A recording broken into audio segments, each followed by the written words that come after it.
कि बुक में कहता है 49, 14, 15, 16 में दूध पिलाने वाली माता अपने बच्चों को भूल सकती है क्या? हाँ, वो भूल सकती है। एक रोचक बात परमेश्वर का वचन कहता है, जवान बच्चों के लिए और इस संसार में पाए जाने वाले कुछ लोगों के लिए वो भूल भी सकती है जिसको जन्म देती बड़ा होने के बाद में, लेकिन एक छोटा बेबी के लिए माता नहीं भूल सकती है, क्योंकि उसके बिगुर छोटा वाला जो बच्चा होता है वो असहाय होता है माता के बिगुर। लेकिन परमेश्वर का वचन हमें एक धैर्य और एक सहायता देने वाला, साहस बढ़ाने वाली बात को परमेश्वर का वचन कहता है, दूध पिलाने वाली माता भी छोड़ सकती है, भूल सकती है, लेकिन परमेश्वर कहता है मैं कभी तुझे भूलूंगा नहीं, मैं तुझे कभी त्यागूंगा नहीं और मैं कभी तुझे छोड़ूंगा नहीं। ऐसा परमेश्वर का वचन हमें सिखाता है।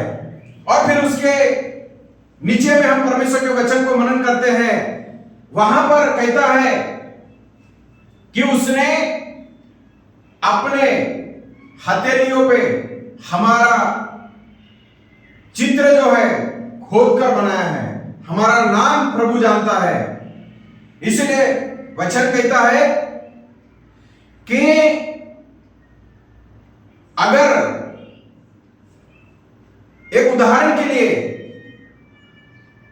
शरीर के कोई दूसरे पार्ट में अगर नाम लिखा हुआ या खुदाया हुआ कुछ है तो वो देखने के लिए आसान नहीं होता है और जल्दी वो देख नहीं पा सकते हैं, लेकिन हाथ के ऊपर में, हथेली के ऊपर में खुदाया हुआ जल्दी हम देख सकते हैं।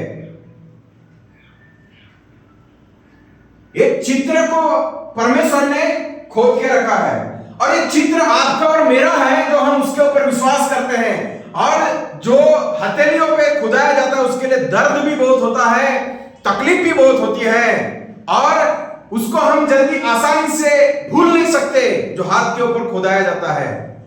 परमेश्वर ने अपने विश्वास करने वाले और उद्धार पाने वाले और जो परमेश्वर से प्रेम करते हैं उनका चित्र अपने हथेली के ऊपर में खोद के रखा है। इसका मतलब वो प्रेम करता है हमसे, ज्यादा प्रेम करने के कारण जो कोई व्यक्ति किसी नाम से प्रेम करता है तो हाथ के ऊपर में चित्र या उसका नाम लिखता है। परमेश्वर इसी प्रकार से हमारे नाम को, हमारे चित्र को अपने हथेली ऊपर खोद के रखा है और वो हमें कभी भूल नहीं सकता। वो सबसे ज्यादा हमको प्यार करता है, इसलिए वो कभी हमें भूल नहीं सकता है और वो कभी भूलता नहीं है।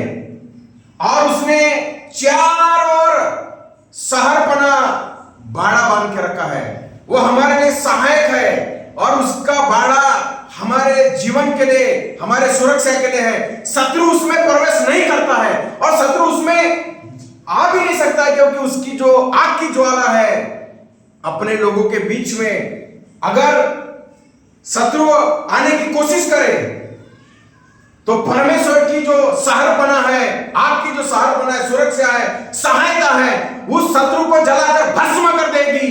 उसकी अग्नि का बाड़ा प्रभु ने बांध के रखा है। इसलिए प्रभु का वचन और परमेश्वर का सहायता हमारे लिए है। माता भूल सकती है और प्रेम करने वाले भूल सकते हैं, लेकिन ऐसे है कि किताब में, वचन में जैसा लिखा है वो हमें कभी भी भूलने वाला नहीं है और वो हमें ज्यादा प्यार करने वाला परमेश्वर है। उसने हमारा चित्र और अपने हथेली पे नाम को खोद कर रखा है और सहरपना के, उसके सहरपना के अंदर एक मसीह पाया जाता है। इसलिए आराम से रहिए और प्रभु के पीछे में रहिए, लिपटे हुए रहिए, क्योंकि उसकी करुणा कभी हटती नहीं है, टलती नहीं है। उसकी करुणा के कारण हम लोग बचाए गए, उसके प्रेम के कारण हम लोग सुरक्षित हैं और उसका जो बाड़ा सहरपना का है वो कभी भी हमारे लिए घातक नहीं, दुष्ट शैतान के लिए घातक है, क्योंकि हमारा परमेश्वर हमें अपने अग्नि के बाड़ा में रखा गया है और वो बाड़े में हम लोग सुरक्षित महसूस करते हैं क्योंकि वो बाड़ा परमेश्वर का है।